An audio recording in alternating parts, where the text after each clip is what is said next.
The Doctor. In the TARDIS. Next stop, everywhere.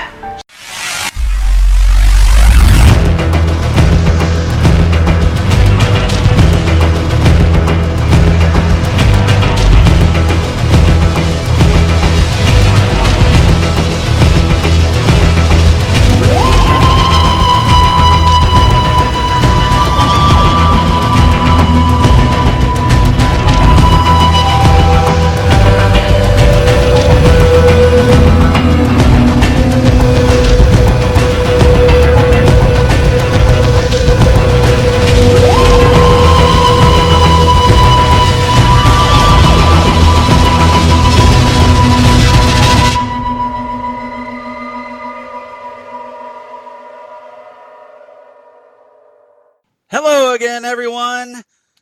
Did you miss us? Welcome back to Next Stop Everywhere, the Doctor Who podcast. I'm one of your co-hosts, Charles Skaggs, back in the TARDIS once again, ready to talk a rather intriguing episode of Doctor Who with none other than my fellow partner in time and newly reemployed friend of many, many years, Jesse Jackson. How you doing, Jesse? Ho, lo, lo, po, show, ko, ho, blow, row, low, flow, soul. That's Hello, Charles in Judoon.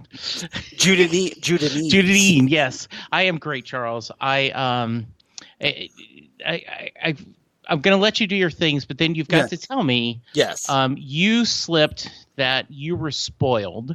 Right. And I don't know how much you were spoiled before. Yes. But I have a sneaking suspicion that you said, and I can't get the tweet exactly right, but you said something about, hey, BBC America, now that I'm spoiled, you better not shrink the credits the way you normally do. Yes. And I was like, why would he care that Jack Harkness is, because I had gotten spoiled on that part too. Right. Why would he care that, John Barrowman's,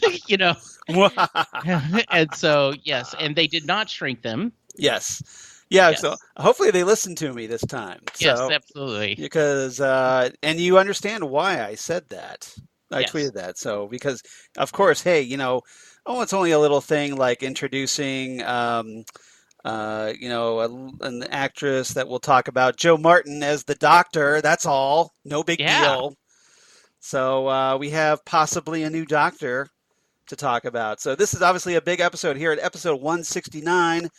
We're going to talk a little episode, not any significance, called Fugitive of the Judoon, that aired just a few days ago on, Monday. So that would have been Sunday. That would have been January 26th, 2020, as we're recording this on the Wednesday. So we're a few days late on this, but this is written by Vinay Patel, who wrote last season's episode, Demons of the Punjab, which is one of at least the more intriguing episodes of Doctor Who last season, and co-written by Chris Chibnall, who I'm sure, because of the interesting major overarching storyline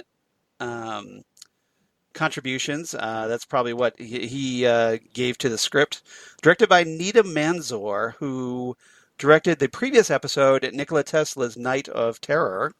And this is the 5th episode of Series 12, starring, of course, Jodie Whittaker as the 13th Doctor, Bradley Walsh as Graham O'Brien, Tosin Cole as Ryan Sinclair, and Mandeep Gill as Yasmin Yaz Khan. And I can't wait to talk about this one with you. Ever since this episode aired, and I knew some of the spoilers like you were talking about that unfortunately had been spoiled online, I had to, I can't wait for Jesse to watch this, and can't wait for us to talk about it. So what are your thoughts right off the bat? So, all right. Quick thoughts. Let's take away Captain Jack. Okay. And let's take away... Good luck with that, by the way. Yes, I'm just saying, take away Captain Jack. Mm-hmm. Take away the reveal of a new Doctor. Yeah. This is still a really good episode. It is. I mean, it is. I mean, now, making it that makes it even better. But at the core of this, it was a really good episode. It was a good story. There's some intriguing things. And then when you throw in the return of a beloved character. Right. I mean, let's face it. He is right up there with River Song, name whoever, not a regular Rose Tyler, companion. some of the bigger names. Yeah. Absolutely. An actor that has been wanting to come back. And this was just great. I'm going to take slight points off my rating that we didn't get the Doctor and Captain Jack face to face. Points. I do points. Points are mine. Oh yes. But yeah, this is just wonderful. How about you, Charles? I mean, for what could have been just an ordinary episode, bringing back the Judoon, all credit to Chris Chibnall and his team for keeping this secret. And then some of the lengths that John Barrowman had to go to, and that's one of the things I want to talk about in my trivia of this episode really quickly. Just that the lengths they went to for this to keep things under wraps, and not just one big shocker with Captain Jack returning, which a lot of people didn't expect, even though they hoped at some point. We get this intriguing new character, the Fugitive Doctor, who is either a past incarnation of the Doctor or a future incarnation of the Doctor or something else entirely. We don't know yet. But as you might guess, and I kind of tease, I have one or two theories. Good, absolutely. Or maybe three theories to run past you. Yeah, because, that's awesome. like everybody else on the internet after this episode aired, my brain was a-swirling. And so I had some thoughts that I want to share with the class and with you, Jesse. And looking forward to talking about that as we talk about this episode. Well, and I'm going to say also that I said this on Twitter, and I stand by. If you don't embrace this episode, there is some other reason why you don't like Doctor Who right now. Maybe you're burned out on it. Maybe you just don't like a woman doctor. Maybe you hated Broadchurch and therefore, you don't like Chris Chibnall. Whatever the reason is, because there's some kind of bias going on there. Yeah, this is a absolutely knock it out of the park episode. Exactly. And when I saw some of the criticisms that this was so much fan service, and my response to that is I have no idea what fan service is supposed to mean. Yeah. So you're telling me that the makers of a show made the show more like something I want to watch as a fan. And that's a bad thing? Yeah, I get the fact that you might think, well, okay, it caters too much to fans and doesn't try anything innovative, but we haven't seen Captain Jack since 2009 on Doctor Who, in the End of Time, in a very quick cameo. That was, let's face facts, that was 11 years ago. 2 doctors ago, right? Let's see. Because he never saw Matt. 3 doctors ago. Okay. Because he never saw Capaldi either. Okay. So, right. Yeah. So, I was thinking that was the 2 in this yeah. one. So, yeah. 2 in between. So, yes. And Peter David once wrote a really nice article about you can't please the fans because a third of the fans want something, another third want a different thing, and another third want something different. Right. And so, and I think that if you can, I know that when we talked Crisis on Infinite Earth at the Phantom Zone podcast, available wherever you find podcasts. Exactly. Look for a plug later. Nicely done. Yeah, there are, some of the things when they talked about is we are fans and we wanted to have fan moments when we were doing the show. Right. That's not a bad thing. No, I mean, as long as that's not the norm. Yeah, and that is. And it's not. I mean, this is the 5th episode of this season that they dropped this out of nowhere to surprise everybody. So I don't get that. Maybe it's just me, but I don't get that particular criticism. Yeah, before you get to the trivia, one of the things I mentioned earlier is I said that with the only child and the timeless child. Yeah, the timeless child. That they always say things will never be the same, but the reality is they oversell and then they underdeliver. Deep into the TARDIS, we don't see any of the TARDIS. The Doctor's name, we don't get the Doctor's name. Right. I mean, there's all kinds of things, and this one, I think, they undersold and overdelivered. Yeah. And I think overdelivered. Do you think? Yeah, how you like in customer service, you underpromise and overdeliver. Other words, you do more than you expected. Okay. So what you're saying is this is kind of like the Montgomery Scott way of setting expectations low, like by saying, well, we'll have that for you in 5 hours, Captain. And then when it turns out to be only 2 hours, you look like a miracle worker. Yeah. And the reality is, I think this is good for Chibnall. And you and I have been honest. We have had a mixed report card of his written episodes, but I think really well done to say, I'm going to take the first season, I'm going to clear the palette, we're going to do a lot of different things, stand alone, and now then, second season, everyone's comfortable in their skin, let's go for it. Right. And I'm thrilled that they have signed up for a third season. Yeah. I think that is great. One of the things we talked about when we talked about Spyfall was that, just the ambition level has been raised, that they're thinking of bigger concepts, more kind of like the storytelling that we got obviously during the Stephen Moffat and Russell T Davies eras, that really thinking big. And Doctor Who, I think, is great. As much as I love spooky episodes, it's always great when Doctor Who goes big.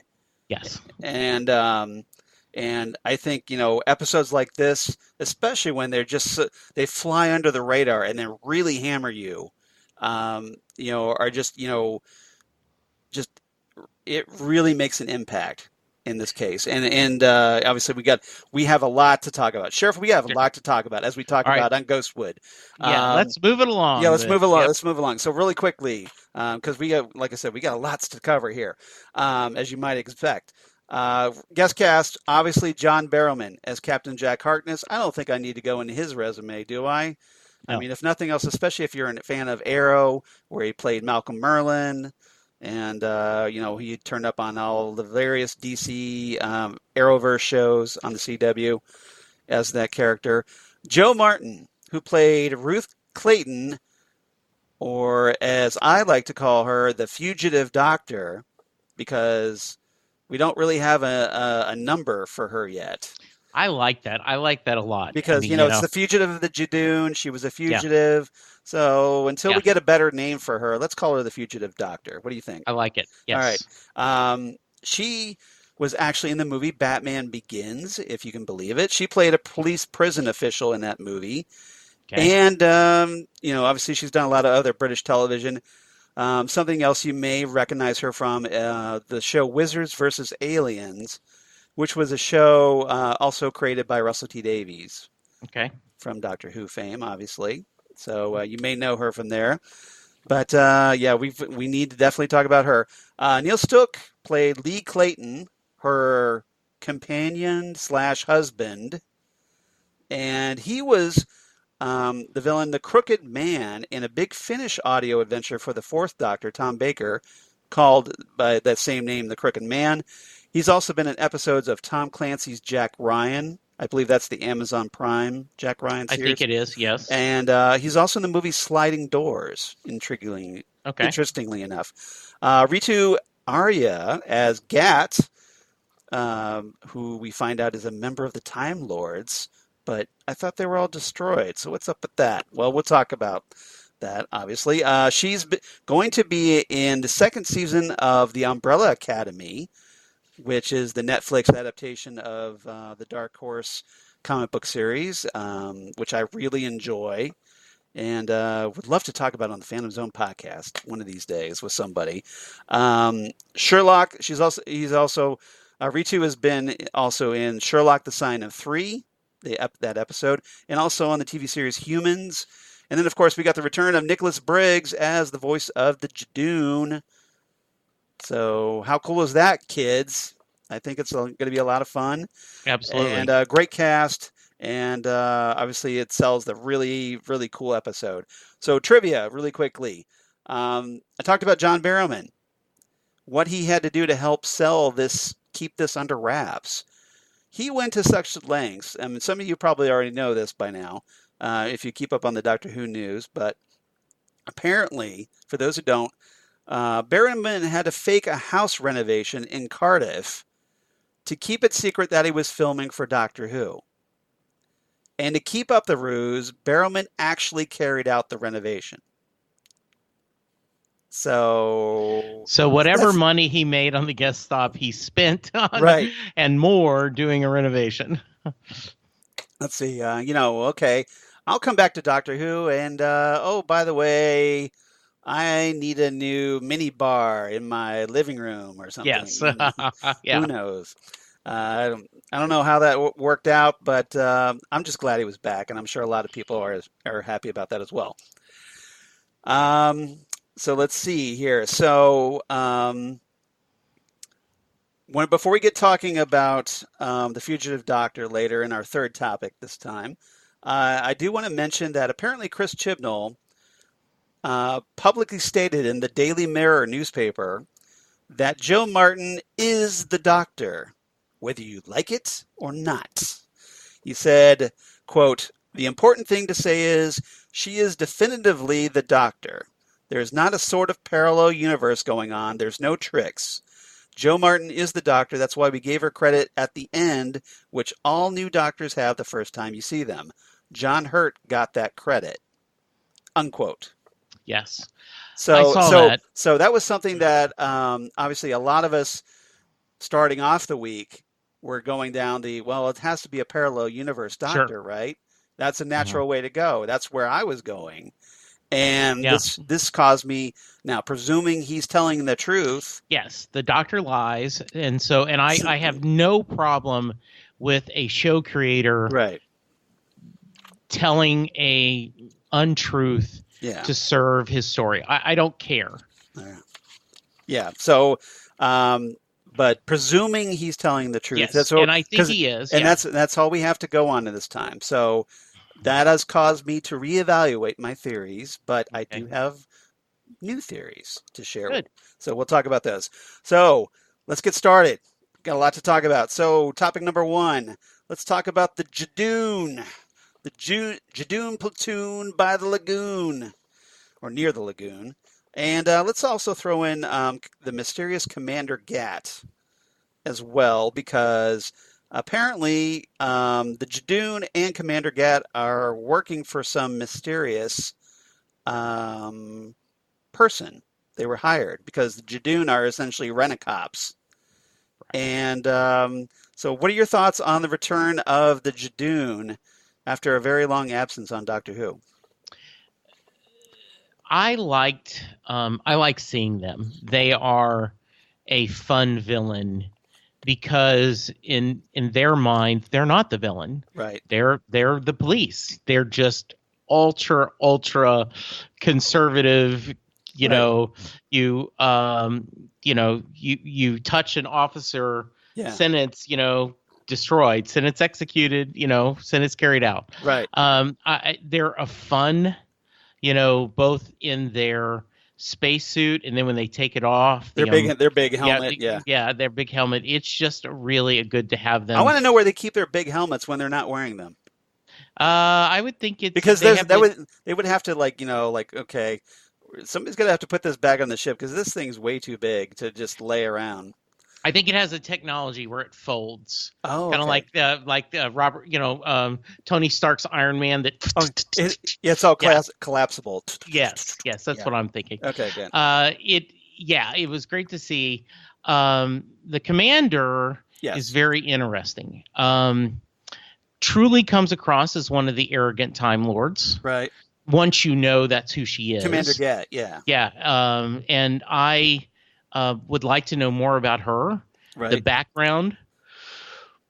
But they killed her off. So yeah. But I'm just saying, where was the background? What were they doing? Right. Why did she? Why are Time Lords involved with this? Yeah. Why did she know Lee? And they talked about us being trained in the same way. Right. I think the show did a good job of setting the expectation that he was the fugitive. Right. And I bought it. I did not buy that. Oh, it's especially when you had that shopkeeper. Yeah. That was all. He prepared this dossier on Lee, and he's like going. This guy's story doesn't add up. So you're naturally going to think, well, it has to be Lee, right? Well, and then the way he explained, do you trust me? Right. We need to go. He was leading. So he must have been, and I know we're going to get to him, right? But, when we talked about the Fugitive Doctor, yeah. Yeah. So I thought it was great to have him back. I thought it was seeing the Doctor interact with him, playing, using their sense of order and rules against them.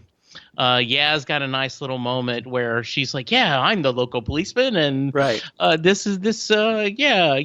violating, ordinance blank, or whatever, or something for whatever it is." Yeah.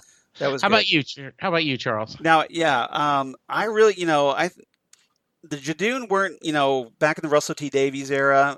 It was just one more of Russell T Davies, like, let's turn an animal into a Doctor Who alien. So the Judoon I thought were kind of interesting because, they had this sense of law and order, and they were working, with the, various agencies, and, when we got to see them debut in Smith and Jones, and they were like, doing like kind of like they were here, where they were kind of, like interrogating people and cataloging them and processing them. And so, they were kind of intriguing, and they look cool because, hey, it's these big rhinos.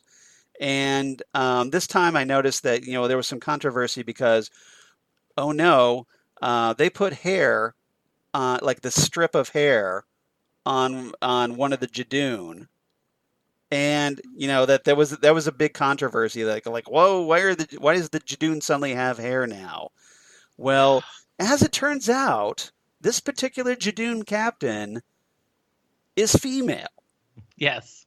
So maybe, just maybe, female Judoon have that kind of little stripe of hair compared to male Judoon. I don't know.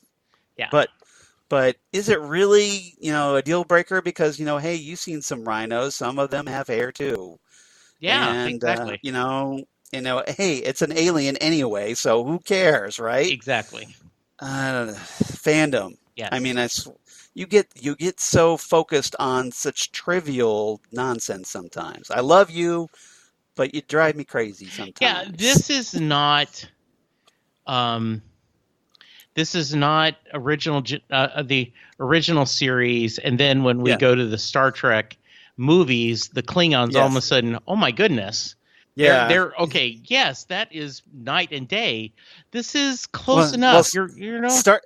Star Trek fans, and I'm saying this as a published Star Trek writer. Okay, yeah. Star Trek fans, that's a whole nother bag of cats. Yes, but that's a whole nother ball of crazy right there. So that we could spend another hour just talking about that. So all right, let's kind of move on. Mm-hmm. So the Judoon, we find out they're they're working for this. Some mysterious organization, that is also employing Commander Gat. We don't know why they're hunting the Fugitive Doctor. It just seems, and obviously with Commander Gat being revealed as a Time Lord, it's and keeping, you have to kind of keep everything in context here. So, we're getting this revelation on top of the whole thing with Gallifrey being destroyed by the Master, and apparently there's some reason why he was so angry that he just lashed out at Gallifrey and destroyed it all, supposedly. And so obviously, we don't have all that, I don't think we have enough really to connect the dots here, but there's a lot of things in play that kind of may or may not have any connection here. And I find that intriguing. Otherwise, it was just fun seeing the Judoon again. I mean, I agree. They're just, they're kind of lunkheaded in a way because they're so into their order, but that's kind of where you can kind of use them for comic relief. And we kind of talked about this a little bit when we talked about the Judoon audio in the David Tennant Big Finish audio that we talked about. And especially where you can use them as comic relief in a way, and to kind of balance these more heavier topics.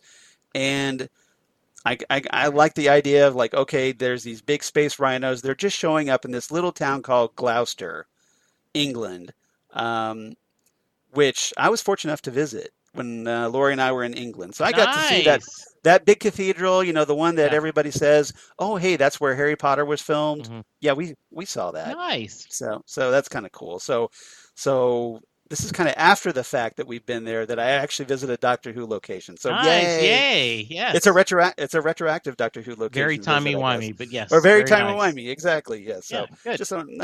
I'm just gonna be smug about that. You a should little be. Yay. And if you have the means, I highly recommend doing so. Okay. By the way, but yeah, just I thought it was fun, and I guess that's it, really. Yeah. Anything else about the Judoon you want to talk about? I just want to echo they are great for comic relief, yet they are still deadly. Yeah. And so that is that makes for a nice combination. That's why. Yeah. Now you did bring up a good point. These seemed a little deadlier than the last time we had seen them. Now, the first time they were kind of killing people in Smith and Jones as well. Yeah. So maybe it's just certain Judoon are a little more stricter than others, perhaps. Maybe so. But this group in particular seemed very strict and callous. Like there was that one little bit where Ruth's friend, the older lady, she goes running, trying to run away, and she runs smack into this field. Yeah. That's essentially like a barrier around to keep people from escaping. Apparently surviving as well, because just running into the field killed her. And they were very kind of dismissive. And I like the Doctor, being outraged by this. Yeah, absolutely. And talking about how offended she was about the way they were acting. I agree totally. All right. Okay. Anything else about the Judoon or the mysterious Commander Gat? No, I'll take topic number 2. All right. Topic number 2 for $200. This is the big one. One of the big ones. Captain Jack. We got to talk about Captain Jack, right? And then let's also throw in that mysterious bit about the lone Cyberman.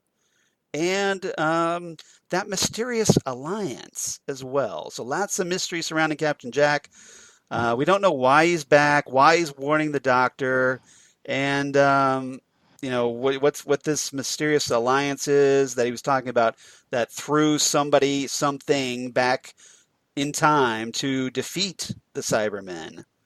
So, but first and foremost, let's talk about the return of John Barrowman as Captain Jack. How surprised were you? You said you were kind of been spoiled about that. I had been spoiled a little bit. I was not spoiled about the Doctor, but I was spoiled about Captain Jack. Had just seen something on Twitter, and I had forgotten that it's Sunday. I need to stay off Twitter. Yes. It will spoil you. I fell victim to it too. Yeah, I forget that. And I'm not going to criticize the fans in the UK not remembering that. I mean, it's one thing. We spoil their stuff too with when we watching our like CW shows and whatnot. Yeah, and and East Coast and Central can spoil Pacific. I mean, West Coast, it just happens. So, as you are aware, right, Torchwood was my gateway to Doctor Who. Right. And loving Captain Jack and wanting to know more is what led me to watching Eccleston and then falling in love with the series. Right. So seeing him back, your gateway character to Doctor Who was just so fun, and he's still cheesy, but in a good way. Right. He's now rocking a little bit of hair dye. Yeah. Well, and that's good because part of the problem you have is he can't die, but unfortunately humans do age. So you have that. But thankfully, they kind of have that de-aging technology now. Yeah. Now the question is whether they can afford it. For TV, but they do have it, so they could presumably keep him looking younger at least. Yeah, but it was great to have him back. It was great for him to be in his coat and him snarking and kissing who he thinks is the Doctor and talking about how he loves the Gray and you're my favorite. There is so much to love about Captain Jack, and also it was neat to see that he was there to help the Doctor. He was concerned about something going on. You were spoiled as well. But what were your thoughts? Well, he only gets like a few scenes. Yes, it is very in this episode, rare. And he's not like really in the thick of the action. It's more like an aside, like a B plot to this episode. But Barrowman's charisma is such that he just comes right in. All as big as outdoors, with the big open arms going, hey, did you miss me? And obviously directed at the fans who have been wanting to see him return ever since the end of time, back in 2009, 2010, really, the beginning of 2010. We knew that, we had seen him on Arrow for so long, playing Malcolm Merlin, and then, other various CW shows. And we knew from convention appearances and whatnot that he was willing to come back to Doctor Who in a heartbeat. He had said this repeatedly. And so, fans over the years, like, oh, we need Captain Jack back. Wouldn't it be great? And, and we had the Matt Smith years go by, nothing. The Peter Capaldi years go by, nothing. And suddenly there's a change of showrunner. Chris Chibnall takes over for Stephen Moffat. And now, finally, John Barrowman is back as Captain Jack. I had not put that together, that it was... Because he completely skipped the Stephen Moffat era. Yeah, so... Now, whether that was intentional or some weird behind-the-scenes thing going on, I have no idea. Yeah. Maybe Moffat didn't want to bring him back, had nothing against him, but just didn't want to use him. And he felt like so it could be River very innocent. Yeah, River plays that kind of part for him, the non-companion interaction. Do you think Jack would have upstaged River, or at least in Moffat's mind, maybe? Maybe so. I read that Chibnall had reached out to Russell T Davies to ask permission, and I use the character, which I don't know if legally that, Yeah, I mean, it's interesting because, John Barrowman or Captain Jack first appeared in The Empty Child, which was written by Stephen Moffat. So so you were like, so you would think he would need to add, because of the way the UK kind of works with their writers and their episodes, that you would kind of think that Stephen Moffat would be essentially the creator of Captain Jack, Harkness. And so now, but unless it was worked in tandem with Russell T Davies, I don't know how that worked. And when you bring that Davies wasn't credited as the writer of that episode. No. But when you bring that up, then you would think Moffat would have no problem using Captain Jack because he's the one that created him. So exactly, it just may have been circumstances it didn't work out. Yeah, or just like you said, it may be just a creative thing that maybe he just wanted to give Captain Jack a break. Yeah, from Doctor Who. regardless, it's nice that Chibnall is the one to bring him back because, hey, you remember Chris Chibnall was the guy in charge of Torchwood, the TV series. Yes. The first 2 seasons. So obviously he knows Captain Jack. He's very familiar with the character. And obviously Barrowman must have at least a decent relationship with Chris Chibnall still to come back. And whatever the reason, however it happened, we're just glad it happened. And, Charles, it was a short few scenes, yes. but they were very much in character. It felt like Jack being back. It felt like him, and it was good. I'm really glad. Like I said, I'm a little sad that he didn't get to see Jodie's doctor, but interacting with the 3 companions, I had a dream about that once, was just really awesome. So yay, Captain Jack, yay. Now I loved how he talked about, you don't know who the Cybermen are yet. Yes. And haven't we talked about this? Was it Holly with Wisconsin or someone in our last feedback, I think, said you would think the doctor would do an FAQ, like, okay, let me go through a few enemies that we may run into. So I thought that was funny. Come up with this, so you want to be a companion. Yes. Here's a handy guide to, kind of like an orientation manual or something. Hi, Crypto. Crypto's all the way from the Phantom Zone, everybody. Hi, Crypto. I would buy that book. I would buy that book so much. Yeah. So let's see where I was going to start. So Jack, I love the idea that Graham was the first one he encountered.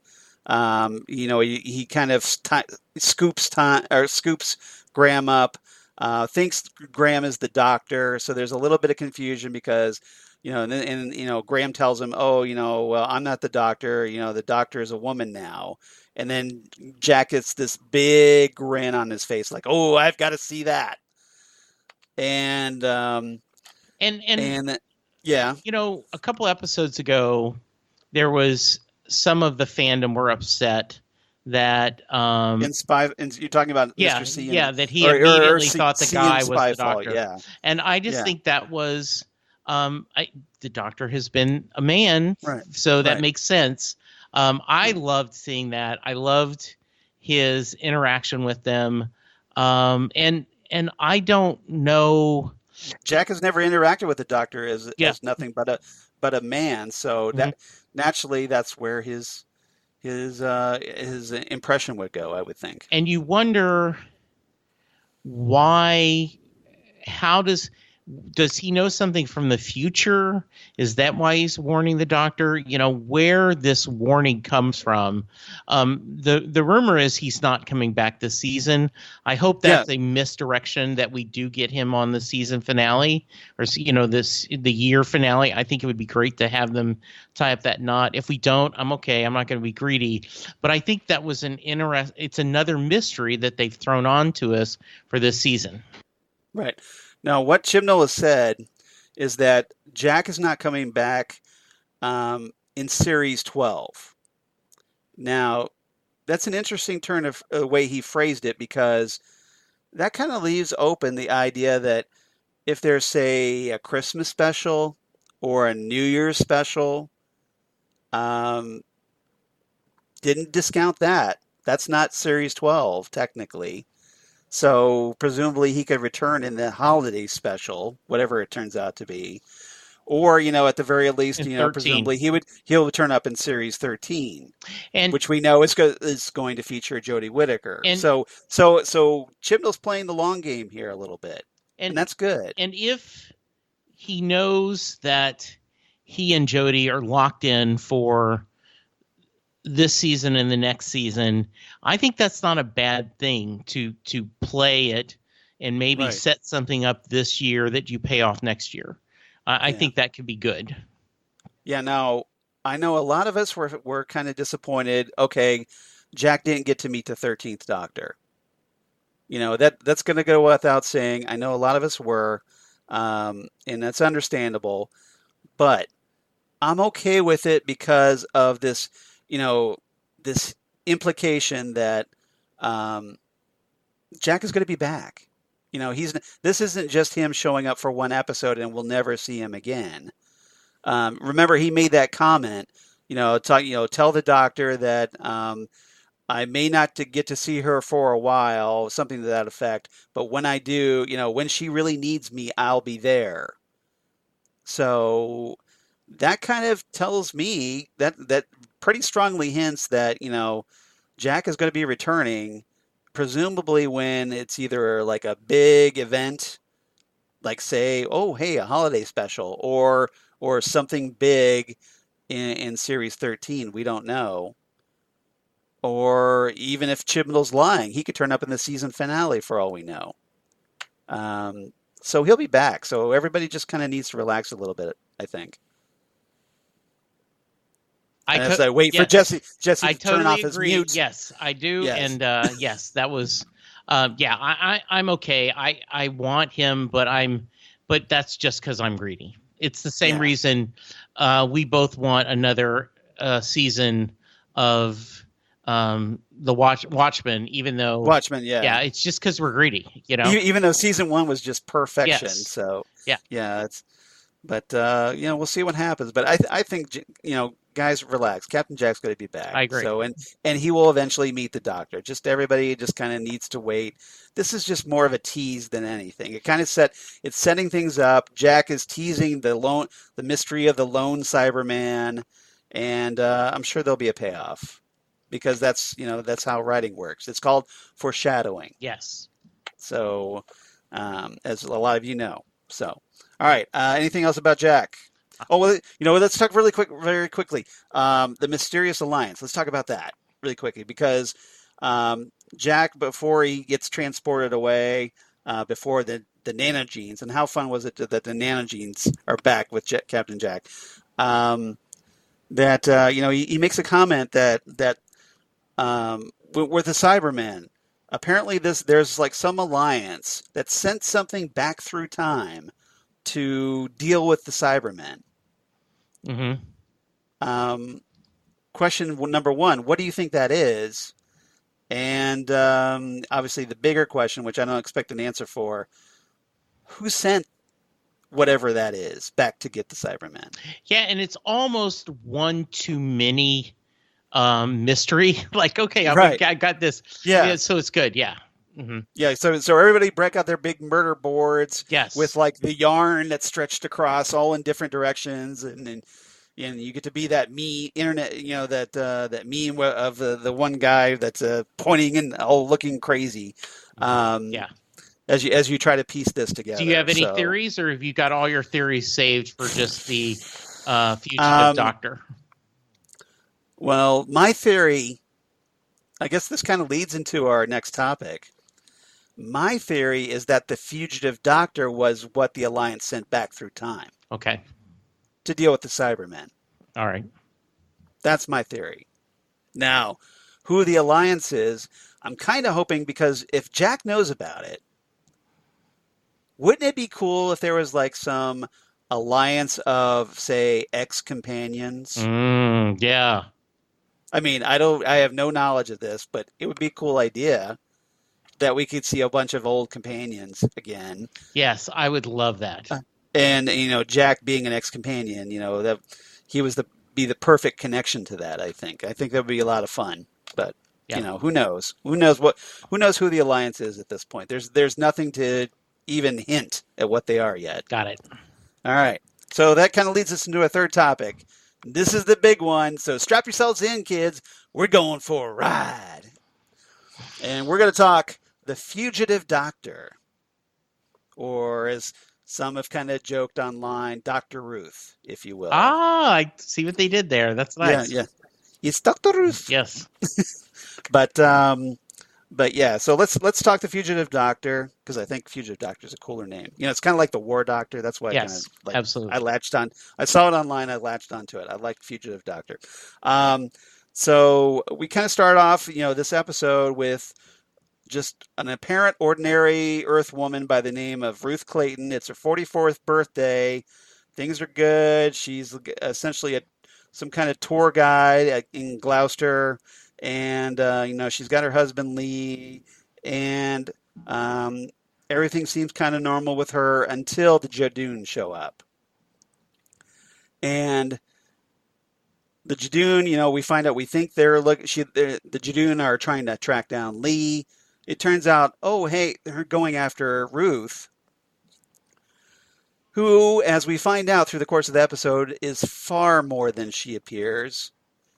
So, presumably that wasn't spoiled for you online. No, that was not spoiled for me. So what was your reaction to Ruth being revealed as a doctor? So when Jodie starts digging, my first thought was, where did she get the shovel? But we'll move on. It just happened to be laying around. Yes. It's a graveyard. Yeah. So she went to the shed and got a shovel.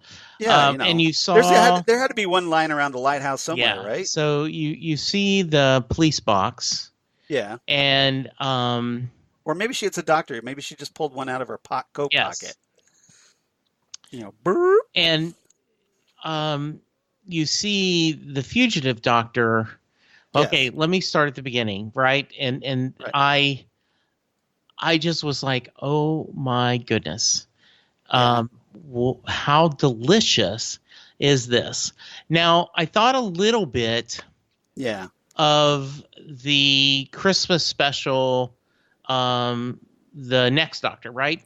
Yes. Where the guy he thinks he's the doctor, but he's not.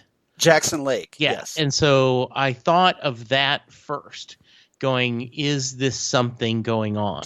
Played by the governor from The Walking Dead. Yes. But the more we continue in the episode and they start talking at the same time and doing everything. They make an effort about saying that they have the same brain. Yes. Yeah. And when you see now, does our doctor have teleportation do they have a transporter to get into the TARDIS? Not that I know of, unless, if you had something like, say, a, what was that, the wrist thing that Captain Jack had? Yeah. The vortex manipulator. Yeah. Because I thought that was interesting how you're going to love this. And, that she takes her hand and they teleport because back. The TARDIS, because the fugitive doctor's TARDIS, as we find out, is buried in that grave. Yes. So it's underground. So they either have to dig it out so they can get in. Mm-hmm. But apparently the fugitive doctor, she's wearing too nice of clothes, so she's not going to get her clothes dirty. So we'll just teleport down. And the fugitive doctor has this attitude that the doctor, the 13th doctor, is just some ordinary Earth woman who, she's all like, prepare to be, amazed by what you're about to see. Yeah, but I'm the doctor, and I have a TARDIS. Yes, and and our doctor, or the doctor, is going, listen, girlfriend, I'm the doctor. Yes. You can't be the doctor. I'm the doctor. And the fugitive doctor has that arrogance. Like, oh, prepare to be amazed. You're going to love this. Right. We get the circle things. I love the circle things. The roundels. Yeah. So it's a very the round things. different looking, and I know that has led to some speculation that maybe she is an early doctor.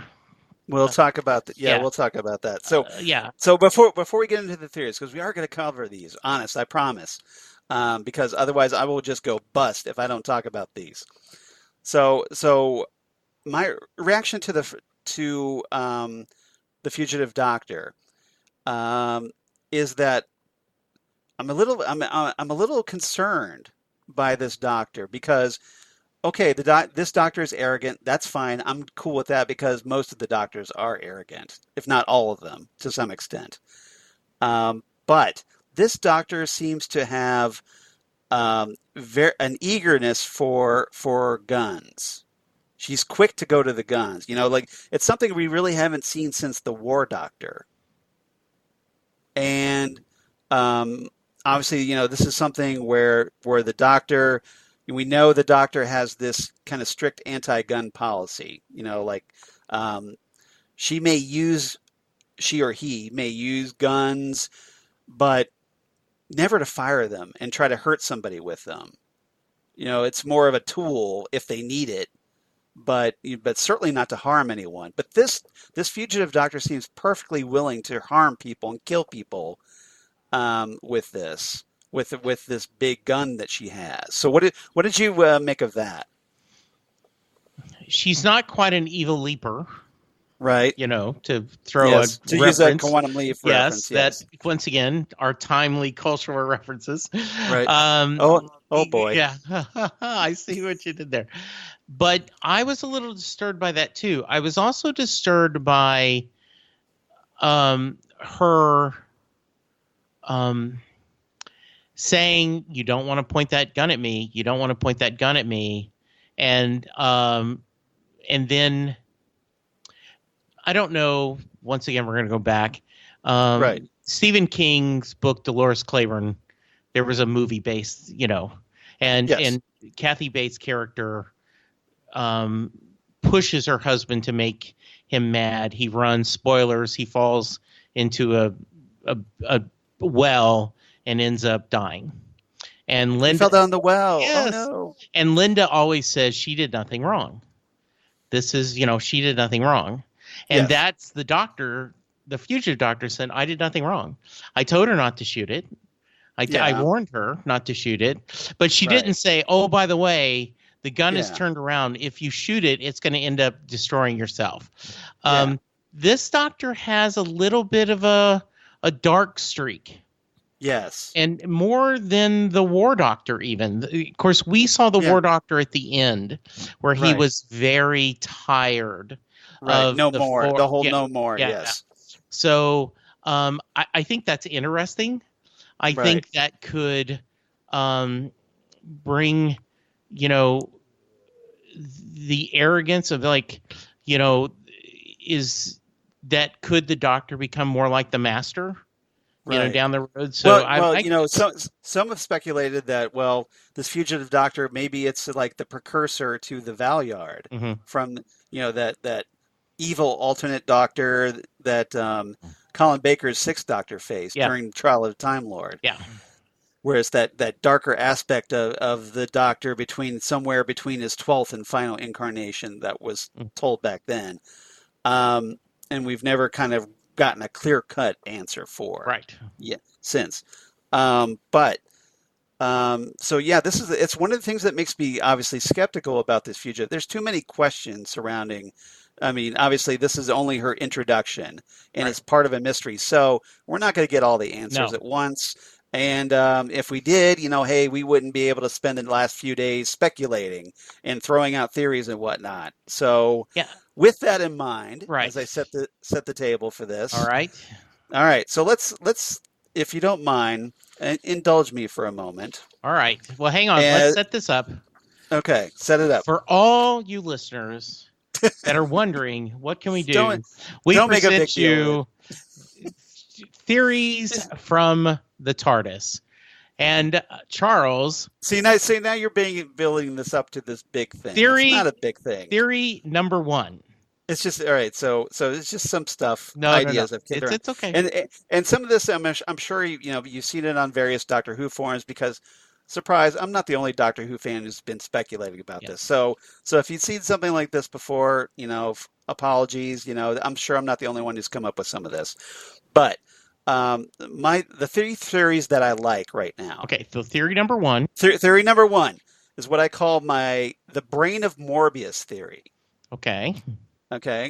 Now, to set this up, again, presuming that Chibnall's not blatantly lying that the fugitive doctor is in a parallel universe, Doctor, keep in mind this. one theory I have is that maybe Chibnall's going back to a classic Tom Baker story, The Brain of Morbius.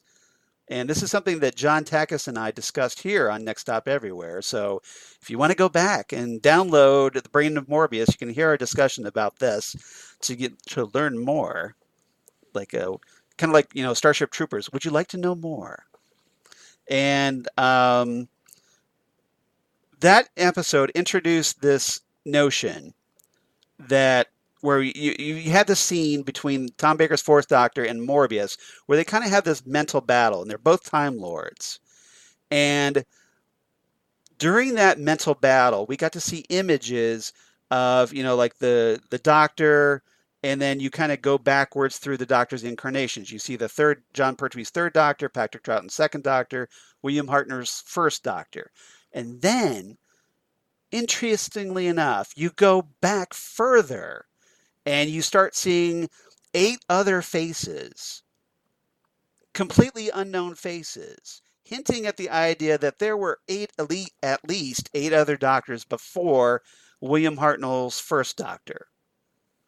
So the question obviously is the Fugitive Doctor one of those pre-Hartnell Doctors, if such a thing exists? Yeah, so we've never... And a lot of fans are upset about that because they want Hartnell to be the First Doctor, and I get that. Yes, because this is against the canon. This really throws out canon, because, right out the window. He lived his whole life there. He had a family. As far as we know, Hartnell's Doctor was the one who escaped from Gallifrey with Susan. And we've seen that, scene with the, when we... And you have the Master teasing everything you know is a lie. Right. Where we see her, right, Souffle Girl saying, no, take Clara, this one. yes. Claire going, take this one. This will be more fun. Right. So I think that's a good theory. The other thought I had is, we don't know where the Doctor got their name. Right. And I often think... And I hope we never do. Right. Because that takes that's the central mystery of the show taken right out. But in a way, the Doctor is more than a name. It's a title. Right. Like the Christopher Chance, when Fox did the show, on the Human Target, the Human Target, where based on the DC Comics character. That the idea was that is a role someone takes, and you get that, you become that character. So the Doctor could be almost like an honorary role that you're doing. I like that theory. I think it explains why they don't know what the sonic screwdriver is, and it explains why we have the circles. Yes, but I do think that would be upset. So all right, and and the Master, saying that whole thing, everything you know is a lie. Yes, that's kind of hinting that brings us into the whole timeless child storyline. Right. Absolutely. So the extension of this theory is, well, what if there were incarnations of the Doctor before Hartnell, the First Doctor, and the Time Lords made the Doctor forget about them? Yes. And the Master finds out about this. He flips out. Again, this is just a theory. Yeah. And, because they did the same thing to him, made him forget about his previous selves. And he just flipped out and killed everybody. Yeah. Because he's the Master and he's nuts. Okay. So maybe the whole timeless child thing ties right into the Fugitive Doctor as well. All right. Because we did see there was a quick flash in Spyfall of we saw this young girl, and she does have dark skin. Mm-hmm. So and she appeared to be wearing what looked sort of like Gallifreyan robes. Okay. So it could be that this girl grows up to become the Fugitive Doctor. All right. I like it. So that's one theory. Okay. All right. Theory number 2. Theory number 2. And this is kind of my favorite theory at the moment. Okay. And this is a popular one. This is what I call theory number 2, the devious theory. Okay. Okay, now, set the table for this. The Fugitive Doctor in this theory is essentially an incarnation between Patrick Troughton's Second Doctor and John Pertwee's Third Doctor before he was exiled on Earth in Spearhead from space.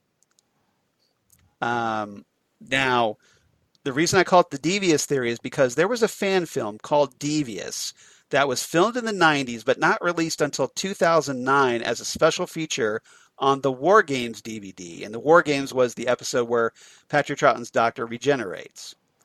And in that fan film, there's a guy named Tony Gardner who plays what's essentially the second and a half Doctor, which is an incarnation between the Patrick Troughton second Doctor and John Pertwee's third Doctor. John Pertwee himself actually appears in this fan film as the third Doctor. Okay. Which was a very cool thing that he did before he died. And because in this fan film, the regeneration process is kind of stopped halfway, and the Doctor that results is kind of like a amalgam of the second and the third Doctor. It's kind of like the halfway point between them. And the Time Lord sent him off on this mission, and then when he battles some Daleks, and he sees a bunch of people die, and then afterwards he completes his regeneration into the third Doctor. Now, presuming that maybe because we didn't see Troughton actually regenerate into Pertwee, the popular fan notion is that, well, maybe there's an incarnation between there that we don't know of. And maybe the Fugitive Doctor is that incarnation. Now, the issue with that, and by the way, I love that theory, is it messes up our regeneration counting. Right. And now, I have a way to explain that. All right. Because you can you can explain that it doesn't mess with accounting by saying that when David Tennant's 10th Doctor regenerated in Journey's End, and he didn't really regenerate. He just used regeneration energy to heal himself. Because if you notice, if he had gone through a full regeneration, he would have turned into Matt Smith's 11th Doctor, right? Yes. So the argument could be made that wasn't a regeneration. Right. Even though they say it is currently, yeah. So that could kind of keep, if you discard the Journey's End, sort of regeneration, right? Then the count remains the same, right? Yeah, and that's I like that. I that makes a lot of sense. I've always thought that was a little bit of a cheat, calling that a regeneration. Though I do think that it was also kind of a very convenient, that how quickly. All right. Now the hole in that theory though is the notion that the 13th Doctor mentioned in this episode is that the Fugitive Doctor didn't recognize the sonic screwdriver, which was introduced during Troughton's era, the second Doctor era. Okay. So if the Fugitive Doctor came after Troughton, presumably she should know about the sonic. Okay. All right. So that's the only flaw in that theory. All right. Third theory. Right. Third theory, and this is the final one, I promise, guys, because I know we're going long. This is what I call the future Doctor theory. Okay. And this is a simple one. This is that essentially the Fugitive Doctor is a future incarnation of the 13th Doctor. So somewhere 14 plus. And she apparently, my theory is that, if it is a future Doctor, that she had her memory wiped somehow and thinks she's a previous incarnation that doesn't recognize, so that would kind of explain, because if the 13th Doctor wouldn't know about a future incarnation, and if that future incarnation, her memory was wiped of the 13th Doctor, she wouldn't recognize the 13th Doctor, right? Yeah. Logically. So if the Alliance was indeed the one who sent the Fugitive Doctor back through time, who's to say, especially with the Chameleon Arch in play, that maybe her memory wasn't affected, and she forgot about the 13th Doctor. And I like that theory because we've already shown that part of her memory is gone. They had that hidden. Right. And so the idea... And maybe that would also explain why she doesn't remember the sonic either. Yeah, absolutely. So I like that. I think that's a really good so those theory. are three theories. All right.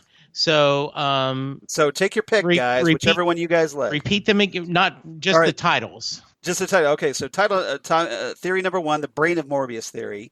Theory number 2, the Devious theory. And theory number 3, the Future Doctor theory. Okay. So okay. There is a good chance that and I'm sure there are plenty more out there. There is a chance that someone will go to the website and create a poll and create a Twitter poll so that we can Which theory do you like?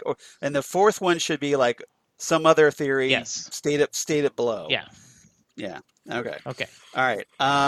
So there you go. You can be all interactive with this. Okay. So anything else about this episode? It was just I really liked that they swung for the fences. Yes. And and I'm okay with that. I think that's good. And we've talked about that instead of just being safe, I think that's nice. And I stand by, if you didn't enjoy this, there is something else. You have a bias of some kind of not liking it, because I think this was classic Doctor Who. I mean, this is everything just you want. To quote Bill Murray, the great Bill Murray, there's something wrong with you. There's something very, very wrong with you. Mm-hmm. Anyway, I know I'm showing my age with that. No, that's good. Very nice. Right, what's next? All right. So, favorite quotes. You got any favorite quotes of this episode? Yes, I do. Go for it. So I have a couple of Captain Jacks, and then I'll let you go. All right. I already mentioned this earlier. Seriously, 3 of you? I had a dream about this once. That was a good one. And then listen, kid, working with some low-rent equipment here. And then Ryan, why doesn't that surprise me? Oh, she likes the mouthy then, huh? Yeah, one up from Cheesy. Okay, he's my favorite. Right. I just love. How great was it that apparently Ryan is Jack's favorite? Yes. All right, you got a couple? And also it doesn't hurt that Ryan's the prettiest, right? Yes, he is. Yes. Yeah, I'm sure. So, all right. No offense, Yaz, but yeah, I could see why Jack would think that Ryan's the prettiest. All right. The Doctor saying, "Look at you, and you're a platoon of Judoon near that lagoon." and then Yaz kind of throws in as an aside, more of a canal. That was good. So I like that. Yeah. Graham and Captain Jack. Captain Jack obviously gets a lot of the best lines in this because it's Captain Jack. Exactly. Right? So he deserves the best line. So Graham says, "What's happening out there?" And Captain Jack says, "Guess they want their ship back." And Graham says, "What? This ain't your ship?" And Captain Jack says, "You think I'd choose this look? It doesn't even have a bar." Very nice. So, which is a major concern if you're Jack. Yeah. Right? And then also I have Captain Jack saying, "Oh, using the old Quantican scoop I got from a Forple on Ibiza 13. Woo! That was a night. Actually, that was a month." Yes, I love that. A Forple. Yes. As in, like, not a couple or a trio, a Forple. Okay. You already mentioned this once, but I thought it was really nice when the Fugitive Doctor, well done. You're only 5 minutes behind someone who just had their memory fully restored to 5 points. And the Doctor, don't do points. I do points. Points are my thing. I love that interaction. That was great. The Doctor had a good line where she said, "Ooh, doesn't time fly when you don't have all the answers?" Yes. I like that. I thought that was a great Doctor quote. And then, of course, the Fugitive Doctor and the Doctor exchanging back and forth. Fugitive Doctor goes, "You have got to be kidding me. Really?" The Doctor says, "Yes, really." The Fugitive Doctor says, "Since when?" The Doctor says, "Since forever." And the Fugitive Doctor says, "And how did I end up like that? All rainbows and trousers that don't reach." Yes, that was good. That was a good. I love the end. Of course I do, because inspirational speeches are my thing. Right. And the Doctor, that's your forte. The Doctor is all discouraged, and they're having this, she said she was my past. I know my past. She's really concerned. And the companions stand up, and I've got this all as one quote because they took care of saying that we do know who you are. You're the woman that brought us together, the woman who saved us and loads of other people. You're the Doctor. whoever you are in the past or in the future, we know who you are right now, the best person we know, and whatever is coming for you, we'll be here because we're your mates. Well, not just mates, family. So whatever you want to, so whether you want to go looking for whatever trouble's coming, or whether you want to wait here and let it come to you, we'll be right here by your side, like it or not, Doctor. And I got a little, You got a little verklempt? I did, because they are just such good companions. They love, they have this 4-person family is just great. So I love that. That was a great way to end the episode. Yeah, and unfortunately, I get the vibe that it's just a feeling, a foreboding that if they stand by the Doctor, I don't think it's going to turn out well for all of them. I am worried about that too. And I hope I'm wrong, but I hope so too. We have not lost it's been a while since we've lost a companion, right? Exactly. Yeah. Okay. Well, okay, Bill died, but then she came back. So right, and see, same thing. Claire is Clara, running. Claire is running around, in the diner. Yeah. So yeah, that was Moffat. He just couldn't quite kill people off and leave them dead. Yeah. Any other quotes? Nope. We should probably get going. Good. All right. What's your rating? So I am taking a half a point out because the Doctor didn't get to see Captain Jack, but that's the only reason. This is 9.5 out of 10 inappropriate labeled birthday cakes. Nice.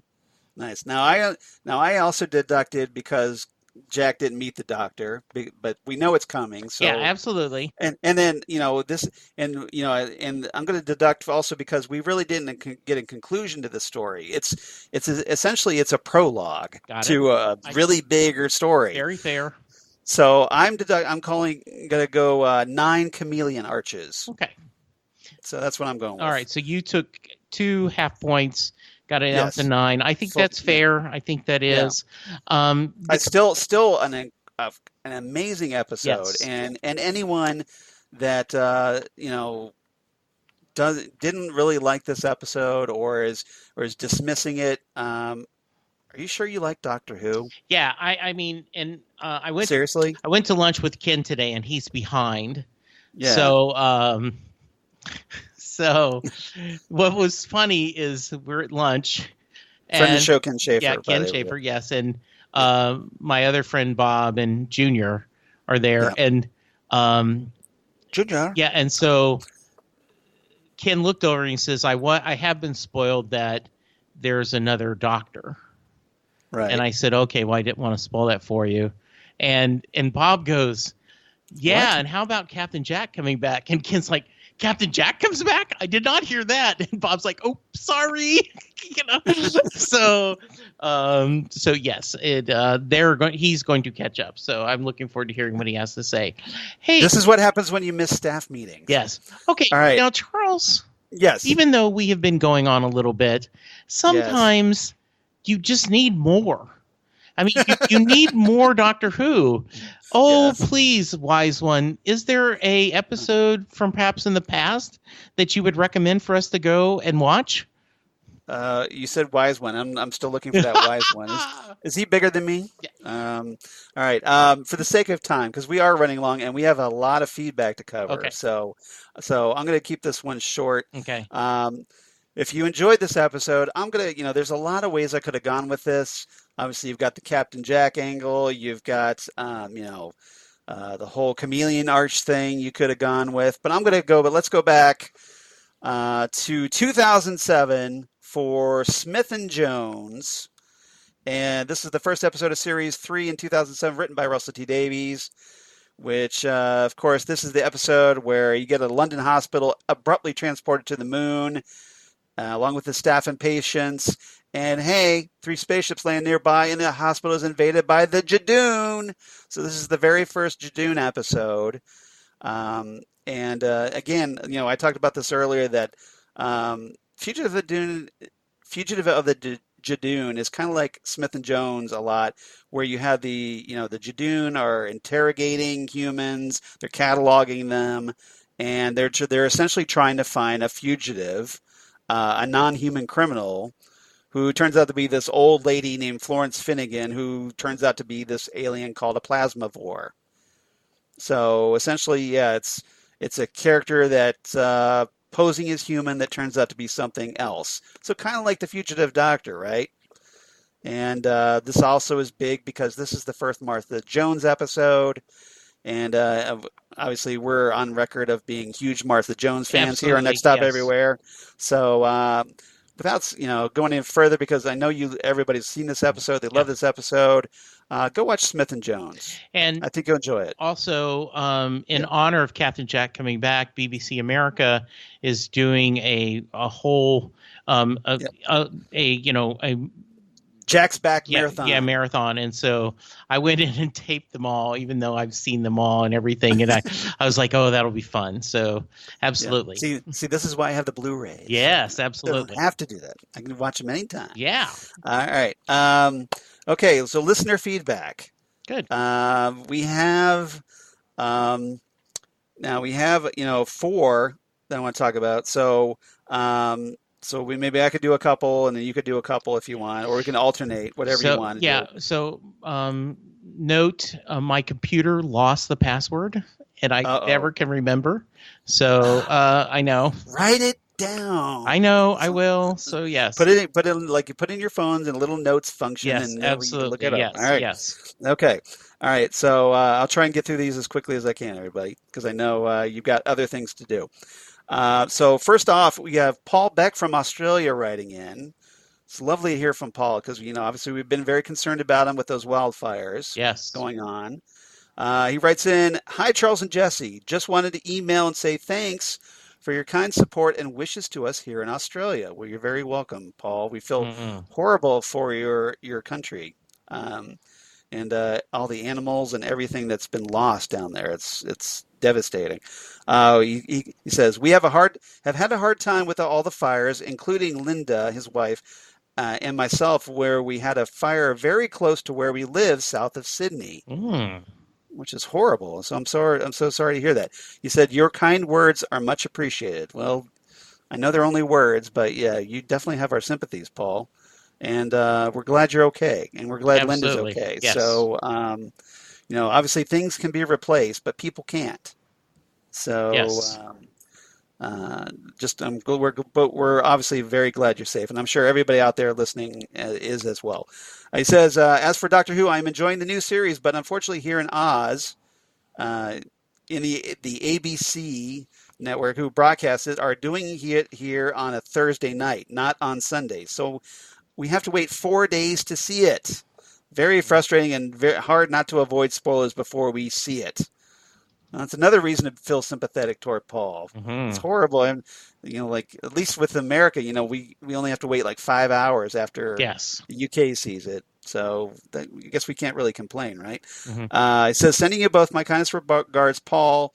And he says, "P.S. I'm glad Jodie looks committed to a third series. I think she's doing a great job." Yes, we got the news, that apparently Jodie Whittaker is coming back for a third season of Doctor Who, presumably Series 13.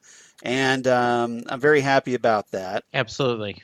Provided there's not some big misdirection and Joe Martin takes over. But I think Jodie deserves at least another season. Absolutely, and I'm sure that's going to upset many an incel troll in the process. But which I say, good. I'm glad it offends you, and I'm glad it upsets you because you deserve it because your thinking is backwards. Absolutely, I agree. All right, and I'll get off my soapbox now. All right, letter number 2. So thank you, Paul, for writing in. Letter number 2, Holly from Wisconsin writing in really quickly about Fugitive of the Judoon. And she says, "Man, what an episode. Talk about a surprise with Captain Jack coming back. Love Jack's interactions with companions. Wonder who the lone Cybermen could be. Handles reincarnated?" That would be kind of funny if it was Handles, right? Because he was so adorable in the time of the Doctor. One of the best things about that episode, in my opinion. The whole thing with another Doctor is interesting. Another TARDIS. Makes me wonder how much of this is an elaborate play to get the Doctor to do something they normally wouldn't do. Yeah, it could be an old big master manipulation, right? We'll find out. This is going to be an interesting setup for the rest of the season. Yeah. I'll wrap it up here. Holly from Wisconsin. Yay, so thank Holly. you, Holly. Yay, Holly, for checking in. By the way, I want to give a shout out. Holly has agreed to join me on Set Listing Bruce, available where you find all your great podcasts. More about that in a moment. Continue, Charles. We need to form a production company so we can say like all our great production companies. Yes. Podcasts are sold. Yes. All right. We got to think about that. We're gonna, that's got to go on our to-do list. Yes. Someone writing in we haven't heard from for a while. Davia Archibald. Oh, nice. Yeah. Davia's, and I hope I'm pronouncing that. I know it's been a while and I'm a little rusty, so I'm hoping it's not Davia or but let's go with Davia. And apologies if I'm screwing up her name. But Davia writes in about episode 5, Fugitive of the Jodoo.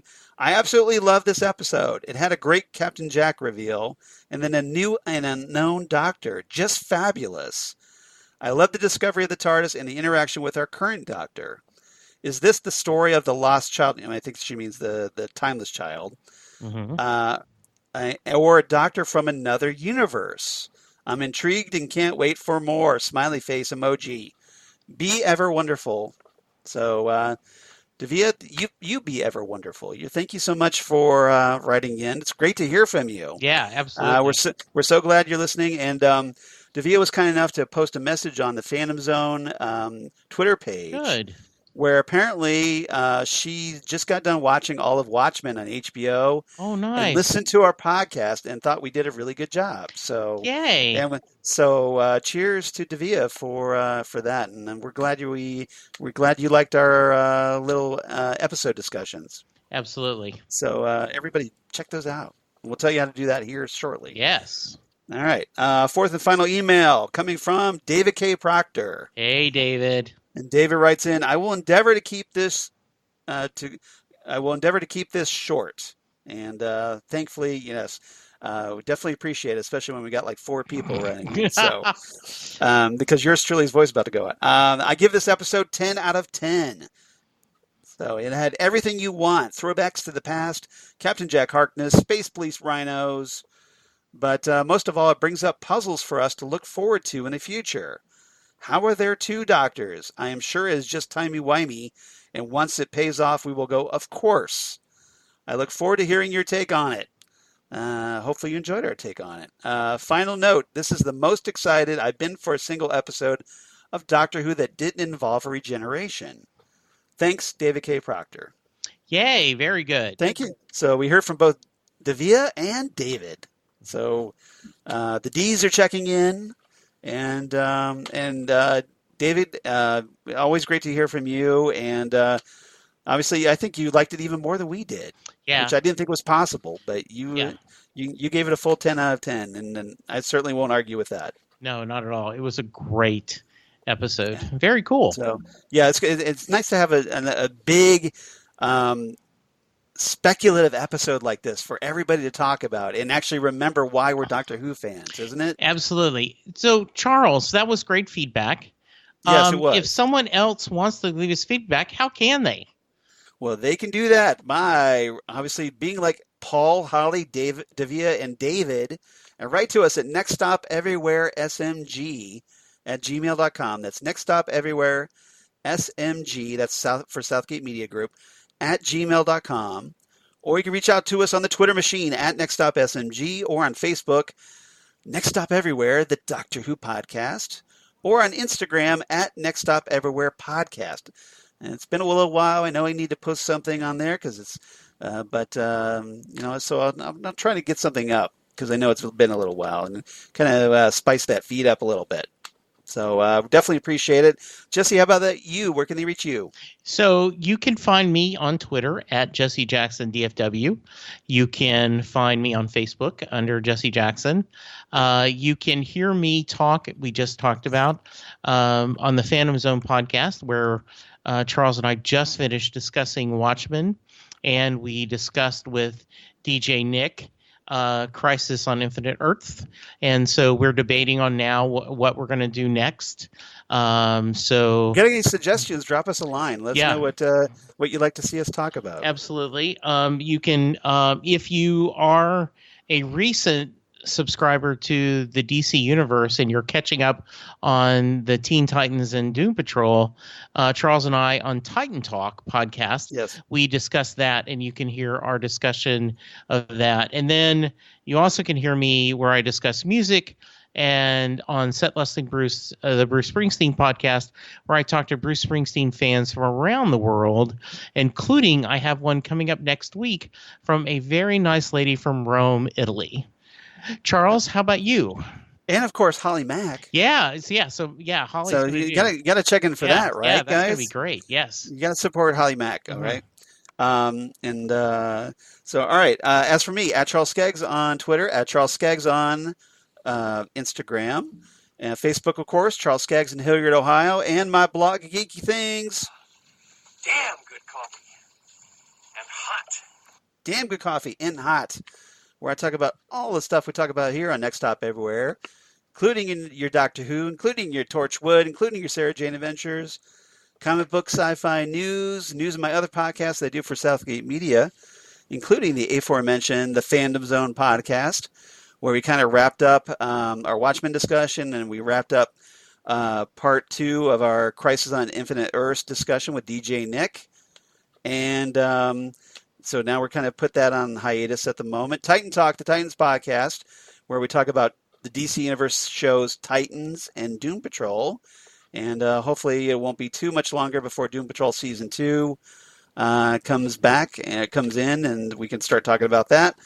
And Ghostwood, Twin Peaks podcast that I do with Zan Sprouse, whom you've heard here on Next Stop Everywhere, who's always lovely. And we have a ball talking all things Twin Peaks, David Lynch, etc., etc. And right now we just did the first part of our 2-part review of the new Twin Peaks from Z to A, big mega set that features the original Twin Peaks series, Twin Peaks Fire Walk with Me, and then the new Showtime Twin Peaks. So it's big mega set, big mega cube. And we're going through it. And there's lots of special features to talk about. So if you enjoy that, check us out right there on Ghostwood. All right. Otherwise, next time on Next Stop Everywhere for episode 170, getting up there, we're going to talk Praxeus, the 6th episode of Series 12. And in this one, what connects a missing astronaut, birds behaving strangely in Peru, and a U.S. naval officer who washes up on a Madagascar beach? While the Doctor and Yaz, Ryan, and Graham split to investigate these mysterious events across 21st century planet Earth. But as mystery deepens and lives are put at risk, they face a deadly race against time to save humanity. Once again. Dun, dun, dun. Woo! Yes. So everybody, hopefully we'll get a little bit more teased about either the Timeless Child with the Fugitive Doctor or something else in between that we don't even know about yet. So come on back. We're going to talk Praxeus.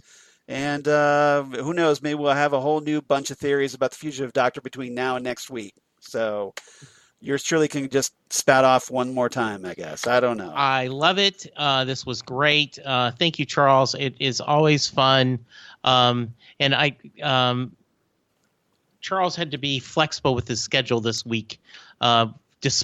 Despite not having cowboy football. And so yes. I was glad we were able to talk about this, and we'll have to figure out how we're going to do it next week as well.